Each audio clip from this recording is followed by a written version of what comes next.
आज बनाएंगे मैगी। ये देखो मैगी बना रहे हैं। आज की मैगी बहुत ताजी बनेगी। तीसरा दिन है, मैगी बना रहा हूँ आज। हाँ बेबी।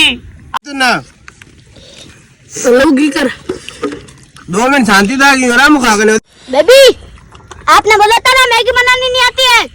मैगी बना के अंगुलियां भी साथ में खा रहा हूँ। कहा